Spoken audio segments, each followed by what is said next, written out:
Meu nome é Flávia, tenho 27 anos e nunca gostei muito de falar do que passei naquele período em que morei no interior do Ceará. Só que às vezes, parece que a história me persegue e sinto que preciso contar para tirar esse peso do peito. Pode soar exagerado, mas o que eu vivi naquela época ainda me deixa sem dormir algumas noites.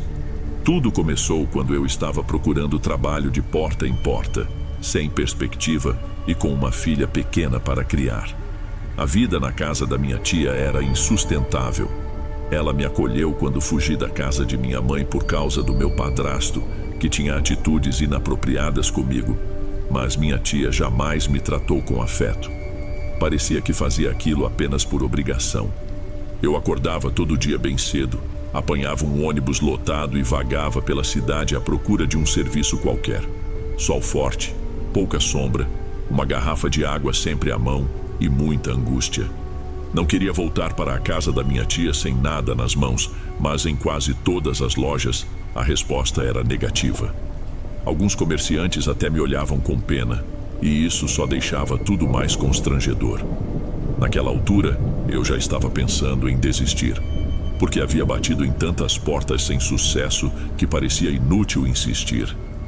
Foi quando passei em frente a um mercadinho pequeno com uma placa improvisada pendurada na entrada.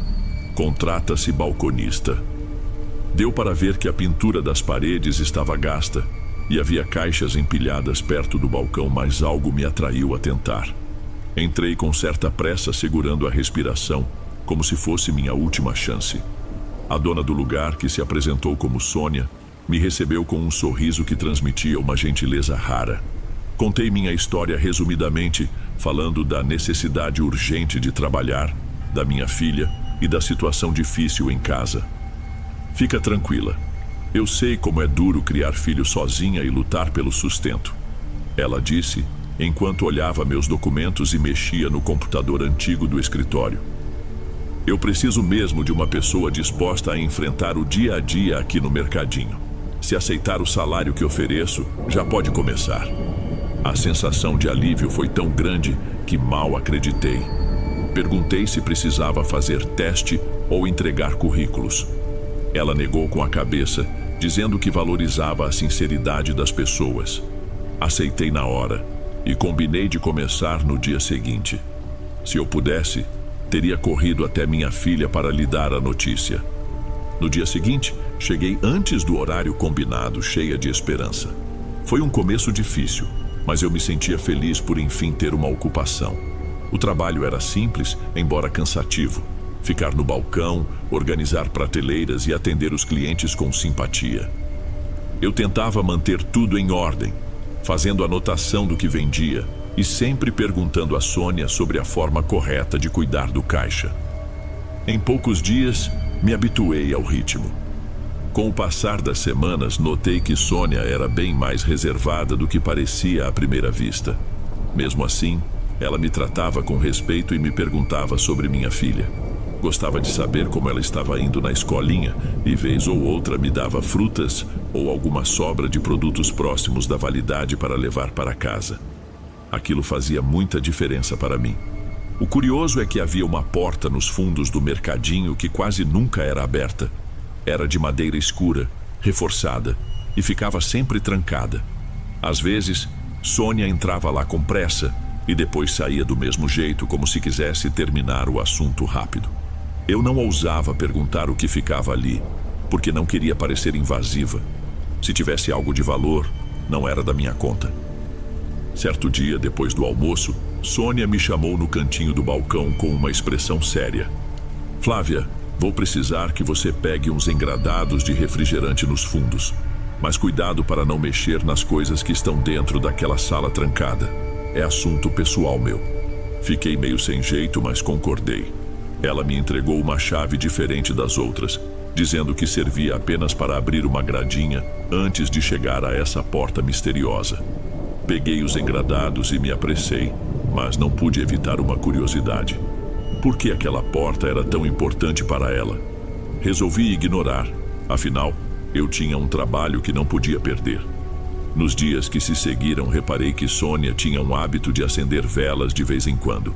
Ela as colocava em um cantinho do escritório, em cima de um móvel antigo, com algumas imagens religiosas. Eu imaginava que fosse católica praticante, mas os santos eram diferentes do que eu costumava ver na casa da minha mãe. Não era algo que eu achasse assustador, só um pouco fora do comum. Depois de quase 2 meses trabalhando ali, a rotina se estabilizou. A tia que me abrigava continuava resmungando de tudo, mas já não me pressionava tanto, pois eu contribuía com as despesas. Minha filha estava mais alegre e eu tentava levar uma vida normal sem lembrar muito dos traumas do passado. Até que algumas coisas estranhas começaram a me incomodar no mercadinho. Às vezes, eu tinha a impressão de ver alguém passando no corredor lateral, mas quando olhava, não havia ninguém. Pensei que fosse reflexo de luz ou cansaço. Em outras ocasiões, ouvia barulhos de caixas arrastando, mesmo que não houvesse cliente nenhum no momento. Eu tentava me convencer de que era só o vento ou o prédio velho. Uma noite estávamos quase fechando. Sônia tinha ido embora mais cedo e eu ficaria responsável por trancar tudo e desligar as lâmpadas. Foi aí que ouvi um som semelhante a um murmúrio baixinho vindo do estoque. Tentei ignorar, mas a curiosidade falou mais alto. Fui até o corredor dos fundos, com a luz do meu celular servindo de lanterna, e percebi que a porta misteriosa estava entreaberta. Aquilo me assustou, porque a chave, em tese, ficava com Sônia. Ao me aproximar, senti um desconforto. Não vou mentir. Um lado meu queria saber o que tinha lá dentro, mas o outro estava com medo de ser pega fuçando onde não devia. Espiei pelo vão da porta. Dentro, conseguia ver uma imagem escurecida, quase do tamanho de uma pessoa, mas não dava para distinguir bem. Podia ser uma estátua, talvez. Embora estivesse escuro, senti que tinha algo diferente na atmosfera, como se aquele lugar não fosse só um depósito de mercadoria. Preferi recuar e ir para casa. Tinha prometido a mim mesma que não perderia esse emprego por bobeira. Quando cheguei em casa naquela noite, minha filha já estava dormindo. Tentei esquecer o que tinha visto, mas não conseguia. Tinha a sensação de que algo no mercadinho me observava, porém não via sentido nisso. Acordei no dia seguinte já cansada. Segui a rotina, arrumei minha menina para a aula e voltei para o trabalho. No final daquela semana, algo ainda mais perturbador ocorreu. Eu estava limpando o balcão quando ouvi um choro baixinho perto das prateleiras de biscoitos. Pensei que fosse alguma criança perdida, mas não havia ninguém. Andei pelo corredor chamando: "Tudo bem? Tem alguém aí?" Não houve resposta. Fiquei parada por alguns segundos tentando entender a situação. O choro cessou e eu voltei para o balcão com o coração acelerado. Meu susto maior, porém, veio na mesma noite. Já passava das 10 horas e eu tinha acabado de colocar minha filha, Laura, para dormir no quartinho que dividíamos na casa da minha tia.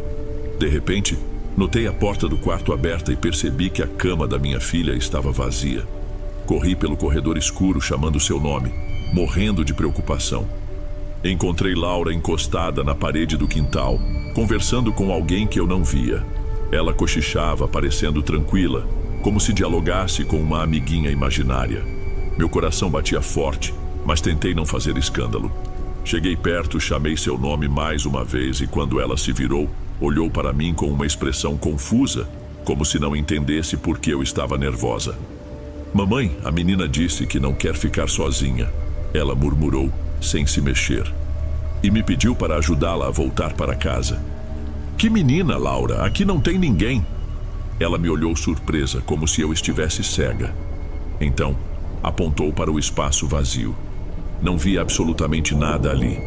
Puxei minha filha para dentro, fechei a porta e tentei conversar com ela, perguntando onde tinha visto aquela criança. Laura não soube dizer ao certo, apenas repetia que a menina tinha aparecido perto da porta do quarto, sussurrando sobre uma casa que ficava atrás da loja. Era esquisito e me deixou com uma sensação de que algo não ia bem. Nos dias que se seguiram, Laura acordava às vezes falando que a menina tinha voltado, contando histórias confusas sobre um lugar escuro, com uma espécie de imagem grande, parecida com uma santa, mas que não tinha feições reconhecíveis. Ela falava de um pano que cobria metade do rosto dessa figura, como se fosse um véu. Os detalhes batiam um pouco com aquilo que eu espiei na porta aberta do quarto trancado no mercadinho, o que me deixou ainda mais perturbada. Contei o que estava acontecendo a uma vizinha que gostava desses assuntos espirituais. Ela me indicou uma conhecida, Dona Leila, que trabalhava com rituais de limpeza e rezas fortes. Eu estava tão atordoada que resolvi procurá-la, mesmo sem dinheiro sobrando. Quando fui até a casa de Dona Leila, ela me atendeu vestindo uma roupa simples, mas o olhar dela era firme. Escutou tudo o que eu tinha para contar e em determinado momento balançou a cabeça devagar. A presença dessa criança parece estar ligada a um tipo de devoção que não é a convencional, ela disse, pegando algumas ervas secas num saco de tecido. Talvez seja uma alma que ficou presa e que acaba se aproximando das pessoas. Eu não sei que espécie de imagem é essa, mas posso tentar ajudar você e sua filha a se livrarem dessas visitas indesejadas. Ela me entregou umas orientações sobre defumações e orações, pedindo para que eu fizesse tudo por 7 dias seguidos. Falou também para eu repensar se valia a pena continuar naquele trabalho, caso sentisse que algo ali estava influenciando a minha filha. Apesar de preocupada, tentei manter a rotina no mercadinho, mas ficava cada vez mais desconfortável. De vez em quando, eu sentia como se algo passasse por mim, sem que eu pudesse ver exatamente o que era. Resolvi comentar com Sônia sobre o que estava acontecendo em casa, mas sem entrar em detalhes sobre a presença da suposta menina. Falei apenas sobre uns sonhos estranhos, e ela ficou em silêncio, visivelmente tensa. Flávia, eu não queria me intrometer, mas se você estiver com algum problema, pode me dizer. Eu também já tive meus momentos difíceis, só não quero que se assuste com nada aqui. O lugar é simples, porém sempre foi importante para a minha família. Ela não revelou muito, mas percebi que aquilo escondido no quarto tinha uma relação forte com a história pessoal dela. A vontade de questionar foi grande, porém me contive. Eu tinha medo de perder o emprego e, ao mesmo tempo, não suportava a ideia de que aquela estranheza continuasse afetando Laura. Em uma das noites de faxina, quando estava limpando o escritório de Sônia, notei um álbum de fotografias dentro de uma gaveta destrancada. Não costumo mexer nas coisas dos outros, mas estava buscando um pano de chão e bati sem querer nessa gaveta aberta, fazendo o álbum quase cair. Acabei pegando para recolocar no lugar e, involuntariamente, vi algumas fotos. Em 2 delas, havia uma menina muito parecida com a descrição de Laura. Cabelos compridos, feições delicadas, roupas simples. Nas imagens, a criança estava ao lado de Sônia, sorrindo de um jeito tímido. Deixei o álbum no mesmo lugar e fechei a gaveta sentindo um aperto no peito. Aquele rostinho combinava com o que minha filha relatou, embora eu não quisesse acreditar que fosse a mesma menina. Afinal, as fotos pareciam antigas, amareladas pelas bordas, o que indicava que aquela criança não estava mais por perto. No sábado seguinte, precisei ficar até mais tarde no mercadinho. Sônia me pediu para ajudar a fazer o balanço das vendas do mês. Enquanto eu reorganizava as anotações, ouvi novamente um som de passos vindo do corredor lateral. Fui verificar, e a porta misteriosa estava mais uma vez entreaberta. Uma parte de mim dizia para não entrar, mas eu precisava entender o que tinha lá dentro. Com o celular em mãos, empurrei a porta devagar. Vi algumas velas apagadas em um canto, recipientes com flores murchas e no centro, uma estátua encoberta por um véu escuro. Parecia a representação de alguma figura sagrada diferente, pois não tinha os traços que costumamos ver em santos tradicionais. O pano cobria o rosto, e em volta havia colares e fitas coloridas penduradas. Um cheiro de incenso, quase imperceptível, ainda pairava no ar, embora as velas estivessem apagadas. A presença daquele ambiente me deixou desconfortável. Não era algo que se mexia sozinho, mas transmitia uma sensação de que eu não deveria estar ali. Desliguei a luz do celular e saí antes que Sônia percebesse. Passei o restante do expediente inquieta, torcendo para ir logo para casa. Naquela noite cheguei e encontrei Laura já dormindo no sofá. Preparei um lanche rápido e a levei para o nosso quarto. Talvez por causa do cansaço, caí no sono quase imediatamente. Por volta de 2 horas da manhã, despertei porque senti que o colchão estava vazio ao meu lado. Me levantei num pulo e encontrei minha filha outra vez olhando fixamente para a porta aberta, como se estivesse esperando alguém entrar. Filha, por favor, volta para a cama. Pedi, tentando soar calma. Ela quer que eu vá até lá. Laura respondeu num tom de voz tão sereno que me preocupou ainda mais. Quem, meu amor? A menina das fotos que você viu. Ela disse que a mãe dela precisa de mim. Meu coração acelerou quando percebi que Laura mencionou as fotos que você viu. Será que ela sabia do álbum no mercadinho? Como podia saber disso? Foi uma noite tensa, mas consegui convencê-la a voltar para a cama. Na manhã seguinte, decidi que já era hora de tomar uma atitude. Procurei Dona Leila outra vez, contando tudo o que descobri, inclusive sobre as fotos e a estátua coberta por um véu. Ela reforçou que eu devia me afastar daquele lugar o quanto antes, alertando que a energia ali poderia afetar ainda mais Laura. Marcamos um ritual de limpeza na minha casa para a noite seguinte, envolvendo orações e banhos de ervas. Não sou muito ligada a essas práticas, mas estava desesperada. As sessões de limpeza que se seguiram foram intensas e exaustivas. Dona Leila e a vizinha que me indicou fizeram orações e defumações por vários dias. O clima em casa foi melhorando aos poucos e Laura parou de se levantar à noite. Passei a ter certeza de que precisava pedir demissão. Podia não ter emprego certo depois, mas a segurança da minha filha vinha em primeiro lugar. Assim que me senti confiante para conversar com Sônia, esperei o expediente acabar e fui ao escritório dela. Esperava um clima ruim, mas ela pareceu adivinhar o que eu tinha para dizer.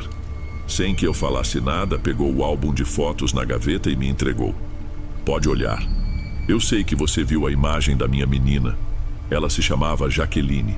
Faleceu há muitos anos, depois de uma doença que não conseguimos curar. Eu era muito devota dessa figura que você viu no quarto, uma entidade que minha família reverenciava. Achei que se fizesse promessas, ela pouparia a vida da minha filha. Houve um instante de silêncio enquanto eu folheava o álbum com mãos trêmulas. Jaqueline era a garotinha que Laura dizia ver. Sinto muito, foi tudo que consegui dizer, ainda segurando a capa do álbum.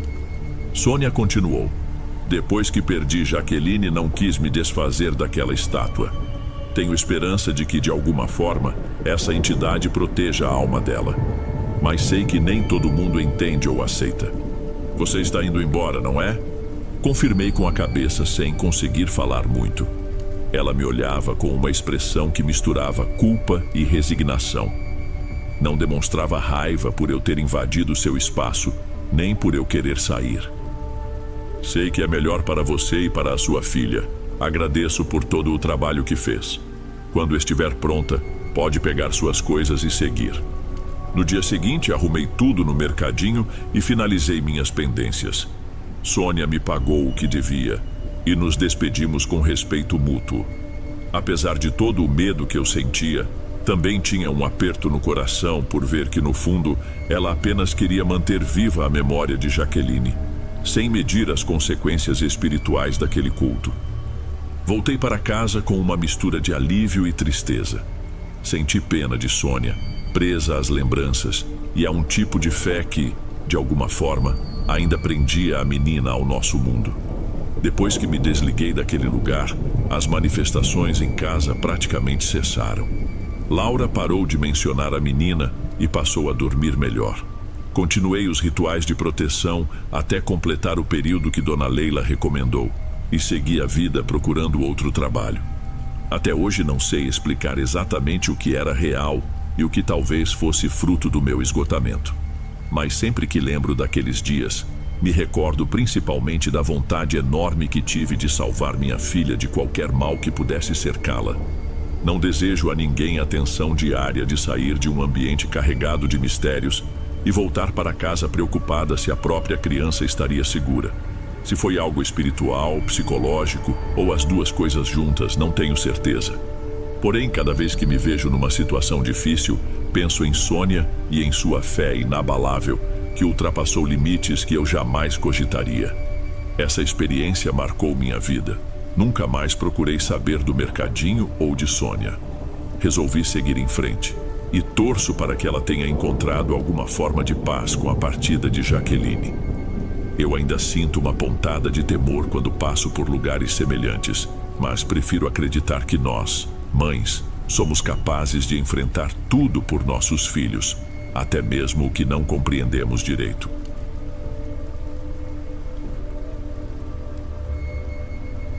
Antes de irmos para o próximo relato, verifique se você já está inscrito aqui no canal e se já ativou o sino de notificação para receber as próximas histórias. Aprecio sua companhia e seu apoio faz toda a diferença. Bem, vamos continuar.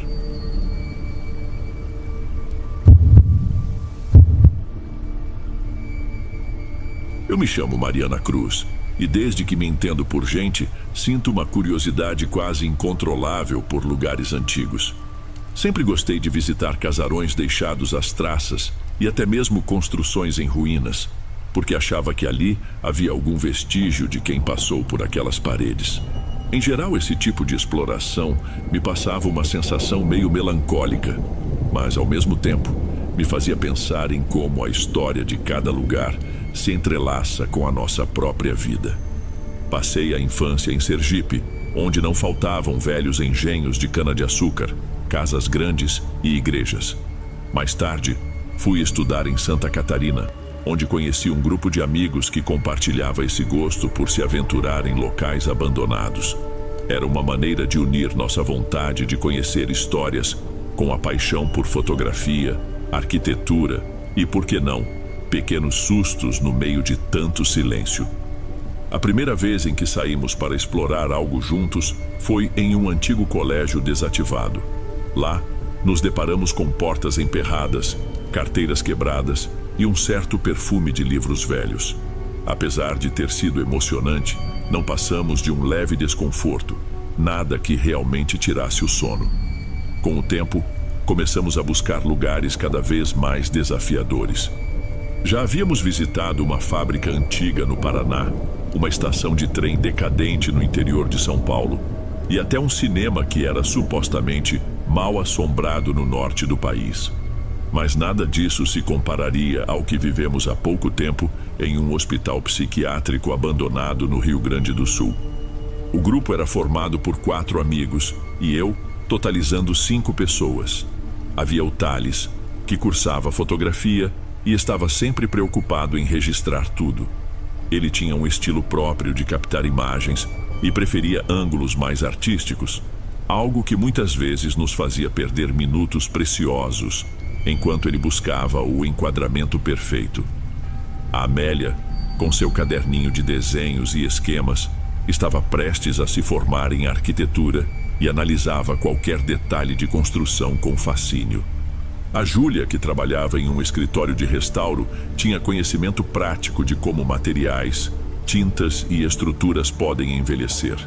E havia o Paulo, que apesar de ter formação em história, nunca gostou muito de pesquisar. Preferia ouvir o que os outros diziam e partir logo para as explorações. Eu, Mariana, era a que sempre tentava unir tudo em um diário, anotando curiosidades, lendas que escutávamos e impressões coletivas. Esse hospital psiquiátrico já tinha sido mencionado em algumas reportagens de jornal e vivia sendo comentado em fóruns de internet sobre lugares supostamente assombrados. Muitos moradores da região evitavam entrar ali ou até mesmo passar perto. Nós tentamos conversar com algumas pessoas locais, mas ninguém parecia à vontade para falar. Foi uma senhora, dona de um pequeno armazém, quem soltou alguns detalhes. Comentou que o hospital tinha funcionado por décadas e fechara em circunstâncias que até hoje geram dúvidas. Falou de um diretor que era considerado muito rígido, mas não chegou a contar nada de concreto. O pouco que soubemos é que existiam histórias sobre procedimentos psiquiátricos aplicados de modo questionável, como se fossem experimentos. Essa possibilidade despertou um alerta em mim, mas o Paulo, sempre cético, minimizou. Não acho que a gente vai encontrar nada além de mofo e escombros. Esses boatos surgem quando o lugar fica vazio por muito tempo. Não insisti. Já percebi que quanto mais as pessoas comentam sobre um ponto sinistro, mais o Paulo se diverte com aquilo. No fundo, ele adorava o clima de suspense, mas fingia que não acreditava em nada. Chegamos lá no fim de uma tarde de sábado. O prédio ficava afastado, bem distante do centro da cidade, próximo a uma área de vegetação densa. Paramos o carro na beira de uma estrada estreita e andamos alguns minutos até avistar um portão de ferro corroído. Ao passar por aquele portão, vimos o que restava de um pátio interno. Poucas árvores secas se erguiam ali, e a fachada principal do hospital exibia janelas quebradas. Algumas vidraças, ainda inteiras, refletiam nossa imagem e me davam a impressão de que alguém nos observava de dentro. Júlia estava empolgada. Ela se aproximou de um muro lateral, tocou a pintura descascada e murmurou alguma coisa sobre infiltrações e umidade. Amélia, mais à frente, olhava para a porta principal, como se estivesse decidindo por qual caminho iniciar o reconhecimento. Thales preparou a câmera. Paulo estava ao meu lado, balançando a cabeça quase debochado. "Estamos prontos para a nossa próxima aventura", disse ele franzindo o senho, mas com um meio sorriso. Entramos em um saguão amplo, com algumas cadeiras reviradas e um balcão que parecia ter sido a recepção. Fiquei quieta, observando cada canto.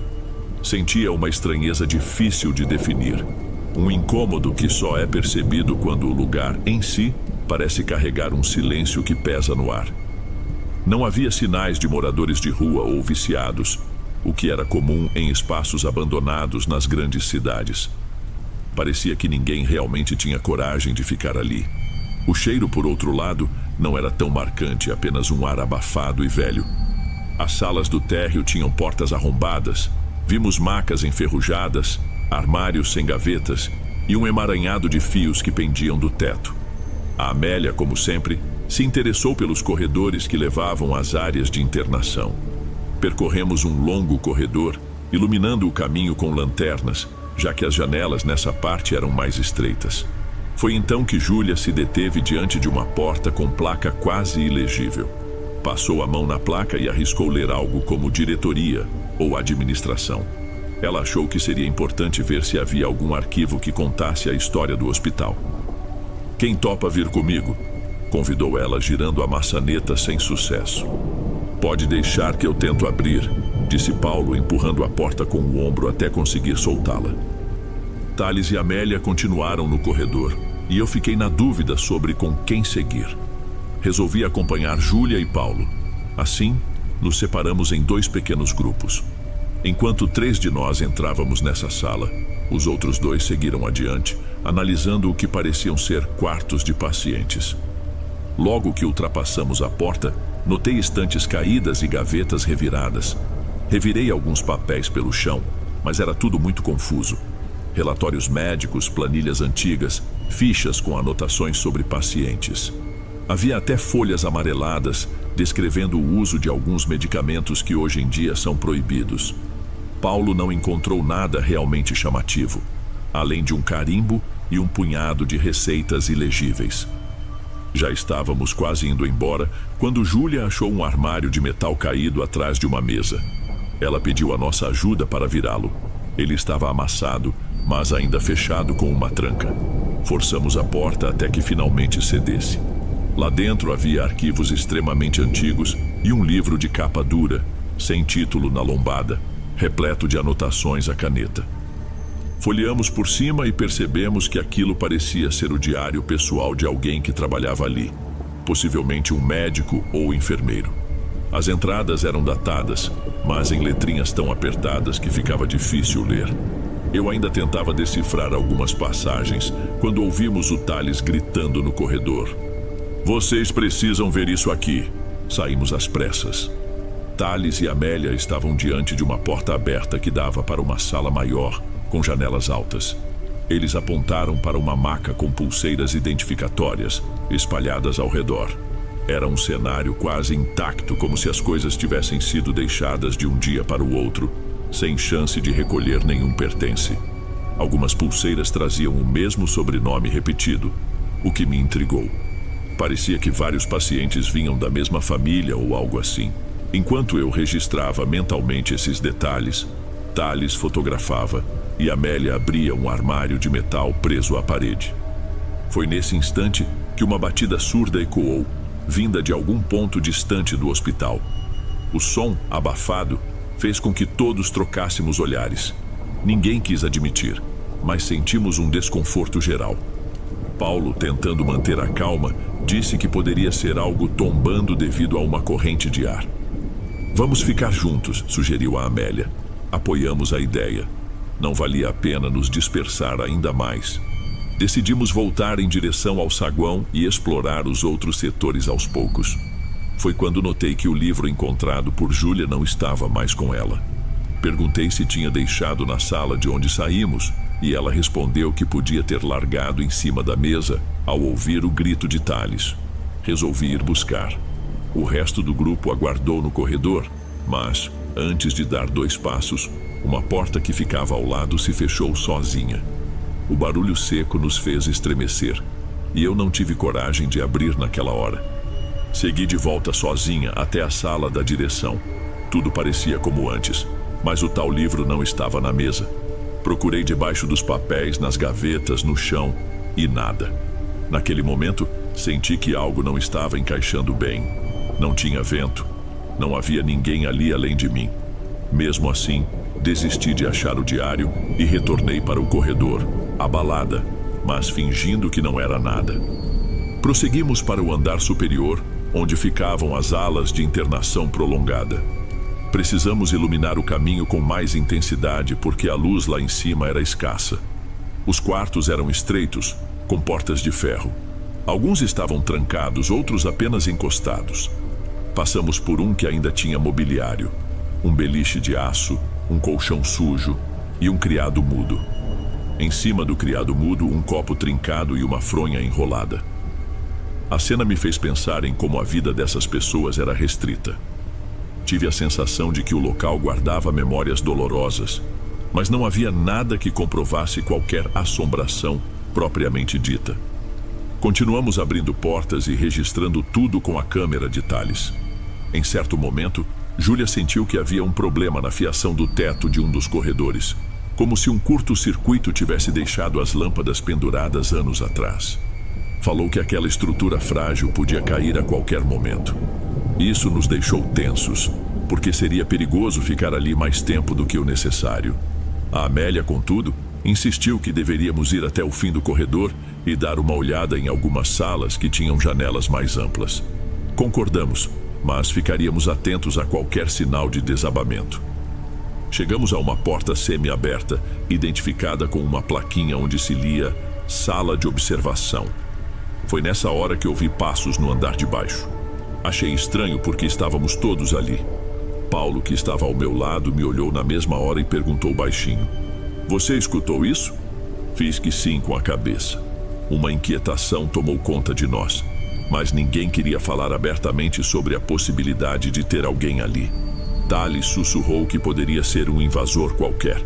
Na mesma hora, ouvimos um estouro de porta sendo forçada em algum ponto distante. Não parecíamos mais tão corajosos. O Paulo pediu para mantermos a calma, mas dava para perceber que ninguém se sentia seguro. Entramos na sala de observação, esperando achar algo que justificasse o nome. De fato, havia cadeiras fixas ao chão, algumas prateleiras vazias e um quadro de anotações. Thales apontou a câmera para registrar o ambiente. A lente passeou pelas paredes sujas e, de repente, uma porta interior, que dava para outra sala anexa, se fechou com força. Dessa vez, foi algo brusco, não sutil. A Amélia soltou um palavrão e recuou. Foi como se alguém estivesse puxando aquela porta do outro lado. Chamamos para ver se tinha alguém ali. "O quem está aí?" Sem resposta. O silêncio parecia sufocante. Paulo resolveu abrir, mas a maçaneta não girava. Thales chegou perto, tentando ver alguma fresta, mas nada. A Júlia deu um passo atrás, assustada. Fiquei parada, sem saber direito o que fazer. Foi nesse momento que algo do outro lado começou a bater contra a porta. 3 pancadas secas, ritmadas. Largamos tudo e saímos dali em disparada. Voltamos para o corredor e descemos as escadas o mais rápido possível. Chegando lá embaixo, vimos uma cena que me deixou gelada. Havia papéis espalhados no chão, com pegadas nítidas que iam em direção a outro corredor. Eram folhas semelhantes às que tínhamos visto antes no andar superior. Paulo olhou para mim e tentou falar alguma coisa, mas desistiu. Resolvi segui-las, curiosa e com medo ao mesmo tempo. As folhas terminavam diante de uma porta dupla que parecia levar a uma área de uso coletivo. Podia ser refeitório ou algo assim. Empurrei a porta e me deparei com um salão amplo, cheio de mesas e cadeiras reviradas. A claridade que entrava por algumas clarabóias deixava tudo meio esbranquiçado. No meio do salão, havia um carrinho de rodas da cor de ferrugem ainda inteiro. Thales foi o primeiro a notar que a roda dianteira direita estava presa em uma rachadura do piso, impossibilitando que o carrinho se mexesse, mas dava a impressão de que, a qualquer instante, poderia se deslocar se alguém o empurrasse. Olhando em volta, vi uma tinta escura em algumas paredes, como se tivessem tentado repintar antes de abandonar o local. Senti um desconforto ao pensar na rotina de quem almoçava ali diariamente, preso naquela instituição. Foi aí que a Júlia começou a suar e reclamar que estava com uma tontura estranha. Perguntamos se ela precisava sentar. Ela concordou e Paulo a ajudou a ir até uma cadeira. Amélia tentava acalmá-la, dizendo que era provavelmente ansiedade, já que o ambiente estava cada vez mais tenso. Thales, por outro lado, se aproximou de uma porta lateral com curiosidade. Nem chegou a tocar na maçaneta, apenas espiou. Naquele momento, ouvimos um baque e Júlia caiu da cadeira. O rosto dela estava sem cor, os lábios trêmulos, parecendo em choque. "Ju, tá ouvindo a gente?" Falei, agachando perto dela. Ela não respondia de forma coerente, murmurava palavras desconexas. Era quase como se estivesse vendo algo que não conseguíamos ver. Amélia ligou o celular para pedir ajuda, mas não havia sinal. Paulo e Thales tentaram levantá-la. Conseguimos colocá-la de pé, mas as pernas dela não sustentavam o corpo. Eu não queria deixar ninguém lá, mas era urgente encontrar um modo de sair ou, pelo menos, um lugar onde fosse possível pedir socorro.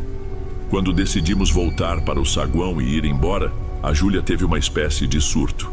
Começou a gritar coisas sem nexo, pedia para parar e ir embora, mas não ficava claro se estava falando conosco ou com alguém que ela achava estar ali.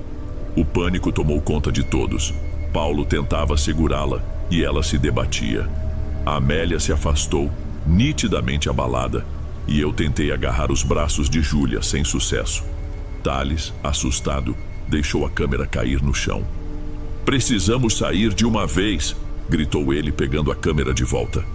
Seguimos em disparada pelos corredores que naquele momento pareciam não ter fim. A Júlia se debatia e se recusava a avançar. De repente, parou de gritar e ficou pálida, encostada na parede, deslizando até o chão. Esse comportamento repentino, essa falta de reação, era ainda mais angustiante do que os gritos. O Paulo a colocou nos ombros e correu em direção à saída principal. Quando enfim chegamos à porta principal, cruzamos o pátio e passamos pelo portão de ferro. Olhei para trás rapidamente e quase tive a impressão de ver uma silhueta próxima a uma das janelas do segundo andar. Mas não quis comentar nada na hora porque estávamos todos abalados e qualquer menção adicional só aumentaria o medo. Conseguimos ir até o carro e levar Júlia ao pronto-socorro da cidade. Era noite quando chegamos lá. Ela estava suando e gemendo, mas já não brigava conosco. Os médicos a examinaram, deram medicamentos para acalmá-la e sugeriram que passássemos a noite em observação. Ficamos no hospital junto dela. Naquele momento, nem sabíamos como explicar o que tinha acontecido. Paulo não mencionou nada sobre ruídos ou portas que se fechavam sozinhas. Thales e Amélia também preferiram não falar em fenômenos estranhos.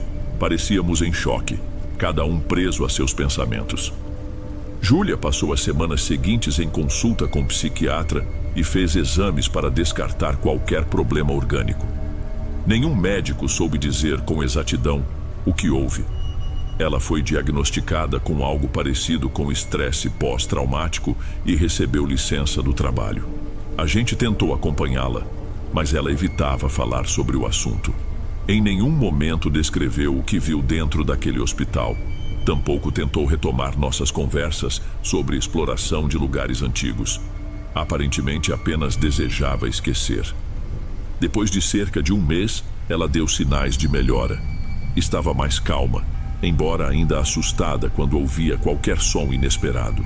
Mas, em uma madrugada silenciosa, recebi a notícia de que ela tinha ido embora de casa sem avisar a família. Desceu as escadas do prédio, pegou o carro e desapareceu. Foi encontrada apenas no dia seguinte, em estado catatônico, dentro do próprio veículo estacionado perto de uma rodoviária. Não falou nada, nem reagia às perguntas dos policiais. Havia arranhões em seus braços e um olhar perdido. Desde então, ela permanece internada, sem dar qualquer indício de recuperar a antiga lucidez. Nós que não passamos por esse colapso, tentamos seguir nossas vidas. Paulo disse que não queria mais ouvir falar de explorações desse tipo. A Amélia, embora ainda apaixonada por arquitetura, não quis nem voltar a desenhar. E Thales, que revisitou suas fotos, contou que em algumas imagens havia vultos indistintos, mas logo descartou a possibilidade de algo sobrenatural. Preferiu achar que eram apenas defeitos de luz ou sujeira na lente. Eu, por minha vez, não consigo mais ler as anotações que fiz naquele dia. Fico me perguntando o que estava escrito no diário que sumiu e se tudo isso não passou de uma sequência de coincidências que terminaram de forma lamentável.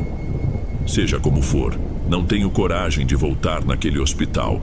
A simples lembrança do lugar já é o suficiente para me trazer uma angústia que não consigo explicar. E sempre que penso na Júlia, sinto que fomos longe demais por pura curiosidade. Talvez existam lugares que deveriam permanecer selados, com suas histórias guardadas para sempre, longe da nossa insistência em desvendar segredos que podem custar muito caro. Eu me chamo Karen, tenho quase 30 anos e nunca fui muito ligada a velórios ou cerimônias fúnebres. Sempre tive receio de encarar a morte de perto. Porém, quando meu tio Dimas morreu, senti que não poderia recusar o convite da minha família para o funeral. Eles insistiram para que eu comparecesse à casa dele, uma construção antiga no interior de Santa Catarina, onde morou boa parte da vida. Não éramos tão próximos, mas eu respeitava a memória dele. Confesso que algo desde o início me deixava incomodada. Talvez a lembrança das vezes em que ele demonstrou ser uma pessoa rígida, quase obcecada por guardar segredos. Mesmo assim, tentei não me apegar a suposições. Choveu o dia inteiro e ao final da tarde, o céu estava pesado, dando um tom ainda mais melancólico à viagem. Quando cheguei, vi um casarão de madeira, de cor desbotada, que parecia enfrentar o tempo há décadas. O terreno era amplo, cercado por árvores que pareciam se inclinar sobre o telhado, como se tentassem proteger ou vigiar aquilo que existia lá dentro. Cada passo que dei em direção à entrada me deixava tensa, mas segui em frente, certa de que era apenas a minha ansiedade comum diante de funerais. Dentro da casa encontrei alguns parentes e conhecidos. Havia um silêncio tão denso que dava para notar que ninguém estava confortável em se reunir naquele lugar. Reconheci o meu irmão, William, perto da porta e corri para dar um abraço nele. A gente não se via há semanas e ele também tinha um semblante preocupado. Falamos baixinho sobre a morte do tio, que aparentemente fora repentina. Em vida, o tio Dimas não tinha muitos amigos. Era reservado, passava boa parte do tempo envolvido em assuntos misteriosos que ele nunca revelava para a família. Meu foco, porém, mudou assim que avistei minha mãe sentada perto do caixão. Ela parecia nervosa, olhando fixamente para o corpo do tio, mas sem dizer palavra. Foi então que notei a presença de uma mulher que usava um vestido escuro e trazia uma espécie de lenço de renda na cabeça. Ela estava de pé, imóvel, a poucos metros do caixão, como se analisasse tudo ao redor. Eu não a reconheci, e quando perguntei à minha mãe quem era, ela hesitou antes de responder. Disseram que é companheira do seu tio, mas eu nunca vi essa pessoa antes. Aquilo soou estranho, já que, ao menos até onde sabíamos, o tio Dimas não tinha se casado nem mencionado alguém especial. A mulher ergueu o olhar na minha direção e tive a sensação de que já sabia quem eu era, mesmo sem eu ter me apresentado. Não me aproximei, preferi apenas observar a distância, esperando algum movimento que explicasse sua presença. Não demorou muito para que ela própria se apresentasse, dizendo que tinha compartilhado os últimos anos da vida de tio Dimas e que carregava pertences dele em uma pequena bolsa. A voz dela era tranquila, quase fria, ao falar de objetos que, segundo ela, eram importantes para acompanhar o corpo. Havia uma estranheza naquilo tudo, mas ninguém queria criar conflito no meio de um funeral. Ainda assim, quando ela começou a abrir a bolsa, minha mãe se levantou de repente e foi até ela. Desculpe, mas acho que não é adequado mexer no caixão. Ele já foi preparado pela funerária. A mulher continuou mexendo nos objetos como se nem tivesse escutado. Retirou um enfeite estranho, parecido com uma pequena escultura de rosto retorcido, e pôs em cima do caixão com uma calma que me perturbou. Minha mãe tentou retirar aquilo de lá, mas a mulher segurou sua mão, lançando um olhar desafiador. Houve uma breve discussão, e meu irmão William interveio, pedindo para que não causassem tumulto. Com todo respeito, disse ele olhando firme para a mulher, mas acho melhor deixar esse tipo de item guardado. Ela não discutiu, guardou tudo de novo na bolsa e antes de sair, lançou um olhar carregado de ressentimento para a minha mãe, que tremia de raiva e de algo que mais tarde entendi como medo.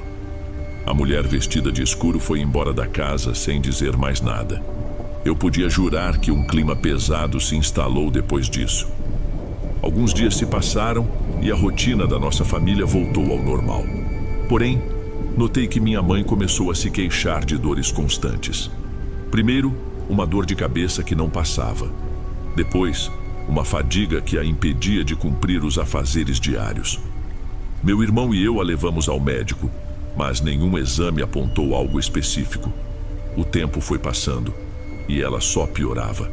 Chegou a ficar dias de cama, sem conseguir se levantar.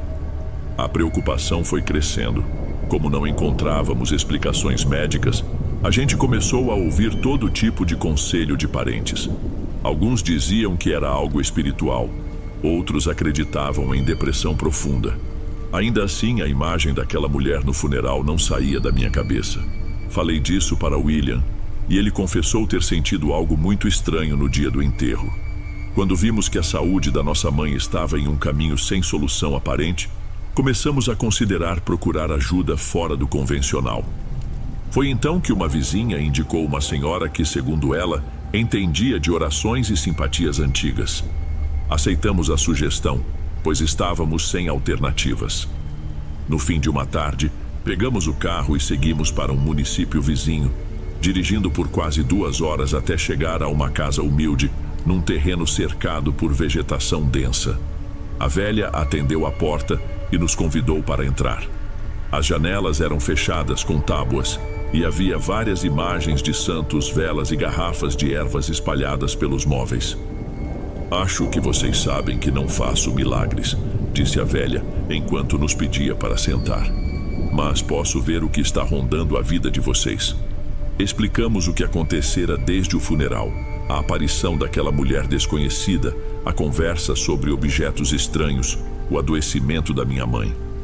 A velha ouviu tudo em silêncio e, no fim, pediu que eu entregasse um lenço que minha mãe usara recentemente. Ela passou o lenço sobre algumas velas acesas, murmurou palavras que soavam como uma prece ou espécie de cântico e em seguida nos encarou com preocupação evidente. Isso que acomete a mãe de vocês não é algo simples de mandar embora. Alguém fez um trabalho muito pesado, provavelmente usando sentimentos ruins e lugares ermos. A ideia de que alguém tinha deliberadamente causado mal à nossa família me embrulhava o estômago. Eu não era cética a ponto de ignorar tudo, mas achar que existia uma intenção tão doentia me deixava abalada. William não conseguia disfarçar a raiva. Perguntou à velha o que poderíamos fazer. Ela hesitou um instante antes de responder. Existem orações fortes e rituais que trazem bênçãos, mas em certos casos, o mal é tão arraigado que só se anula com algo do mesmo tipo. Ela deixou no ar a possibilidade de recorrermos a alguém que lida diretamente com forças bem mais sombrias do que simples rezas. A princípio, rejeitamos a ideia. Parecia absurdo, arriscado. Só que a saúde da nossa mãe foi se deteriorando mais rápido do que imaginávamos. Em pouco tempo, começou a ter febres altas e delírios. Cada noite era um medo diferente, e o desespero nos consumiu. Foi assim que acabamos consultando outra pessoa, indicada pela mesma velha, que disse conhecer um caminho alternativo. Não mencionarei o nome, mas era um senhor que morava em uma área rural, perto de um pasto abandonado. Quando chegamos, percebemos que a casa era grande e mal iluminada, como se quisesse espantar visitantes. Ele nos recebeu com certa hospitalidade, mas não demorou a confessar que trabalhava com algo que envolvia o outro lado, como chamou. Se vocês precisam anular uma maldade pesada, talvez só consigam fazendo um acerto com forças que não costumam ter piedade, disse sem rodeios. Saímos de lá perturbados, mas acabamos aceitando a proposta dele. Precisávamos tentar qualquer coisa para salvar a nossa mãe. O ritual foi marcado para a noite seguinte, no cemitério de um povoado próximo. Quando chegamos ao portão, já passava de meia-noite. Havia um vigia, mas ele não se opôs ao suborno que o tal senhor entregou, em forma de dinheiro e um frasco de bebida barata. Entramos naquele lugar sem ter certeza do que faríamos ou de como deveríamos reagir. O senhor colocou uma espécie de saco no chão e pediu que cada um de nós rezasse em silêncio pela recuperação da nossa mãe, focando em tudo o que significava para a gente. Talvez porque eu estivesse nervosa, senti tontura. William também parecia abatido, mas seguro do que desejava. O homem acendeu velas perto de um túmulo antigo, onde havia uma cruz de ferro enferrujada, e começou a falar em um tom baixo, como se recitasse frases decoradas. Não vi nada extraordinário além de uma sensação de ansiedade profunda, como se temêssemos um resultado incerto. Depois de vários minutos, o senhor encerrou o ritual e nos pediu para ir embora rapidamente. Disse que nossa parte tinha sido feita, mas que deveríamos estar cientes de que sempre há consequências quando se faz um pedido dessa natureza. Era tarde para desistir, e a única coisa que importava era a recuperação da minha mãe. Voltei para casa com o coração na mão. Encontrei minha mãe dormindo no sofá, sem febre, respirando com mais tranquilidade do que nos últimos dias. O susto maior foi vê-la acordar no dia seguinte com mais disposição, como se o pior tivesse passado. Em uma semana, ela já andava pela casa retomando as atividades, ainda um pouco fraca, mas sem dor. Parecia inacreditável. William e eu tentamos retomar a rotina, mas com o peso na consciência de que algo muito sério tinha acontecido. Sempre me pergunto se de fato fomos vítimas de uma força maldosa, ou se tudo não passou de uma grande coincidência somada ao nosso desespero. Seja como for, evitamos tocar nesse assunto na frente da nossa mãe, que não tem lembrança detalhada das crises que viveu. Até hoje não vimos novamente aquela mulher do funeral. Não sabemos ao certo o que ela pretendia, nem mesmo se era de fato companheira do tio Dimas. Alguns primos comentam que ele tinha envolvimento com temas ocultos e que por isso ela pode ter aparecido. Outras pessoas sugerem que tudo não passa de superstição nossa, de tanto que nos deixamos impressionar por aquele momento. A verdade é que nunca mais pisei naquele cemitério. Voltei para a minha vida, mas às vezes, quando o silêncio da noite me pega desprevenida, lembro-me dos passos que dei naquela escuridão. Só peço para que a ajuda que buscamos não tenha cobrado um preço maior do que imaginamos. Em momentos assim, olho para a minha mãe, grata por tê-la por perto, e ao mesmo tempo, assustada com a possibilidade de haver uma sombra pairando sobre nós.